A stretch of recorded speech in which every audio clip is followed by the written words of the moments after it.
What's up, everybody? I'm Greg Miller, and I'm here in Maryland at Firaxis Games to find out all about Civilization 6.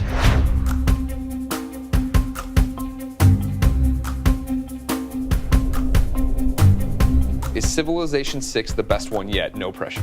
Civilization 6 builds on everything we've done before. Is it the best one yet? Yes or no? Yes! That's what I like to hear. What we've done with this is taken just the best of what we had in past versions of Civilization. We brought forward all the great systems that everybody loved to play with before, and then piled a lot more on top of that. It's really exciting to have a chance to kind of put our own stamp on the series. How do you come into Civilization 6 wanting to tweak things, change things, but not change it into something completely different where people are alienated? We have a rule at Firaxis. You can add 33% new stuff, 33% stuff that you tweak, but the last third should stay pretty much exactly the same. You know, if it ain't broke, don't fix it. What's the most interesting aspect for you? I would say it comes down to the core tenet of the game, which is unstacking the cities.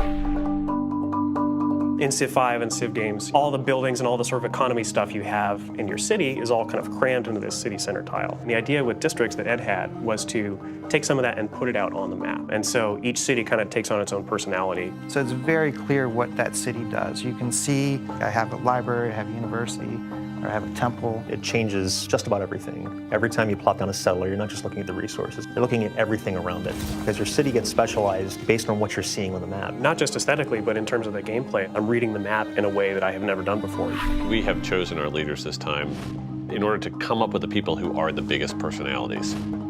We love having Teddy Roosevelt as our American leader. Welcome to the United States of America. We have a whole new diplomatic system for our leaders so that they can bring those personalities into the game. And we call that the agenda system. So we look at what that character did in history. And so for Roosevelt, it is the big stick diplomacy policy. He was going to build up the American military to be strong enough that it was just like hands off of the Americas. He looks at the continent around him, and if anyone's mucking around starting wars there, you're on his list. Gotcha.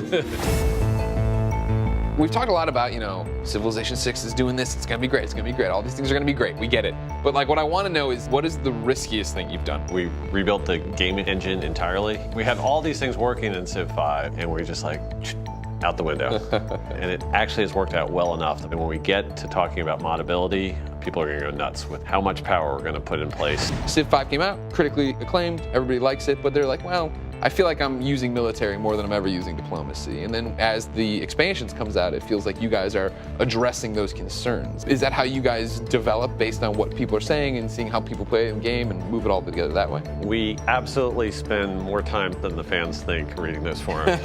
Cut to you guys crying at the computer. Yeah. What is the secret to Civilization? The fact that it's been around 25 years. The way that it just spans throughout time allows just a limitless amount of ideas to be bolted onto it and have it work and become a whole new game while keeping that same foundation. There's just an amazing amount of stuff you can do with it. Civilization 6 comes out October 21st, 2016. Until next time, it's been our pleasure to serve.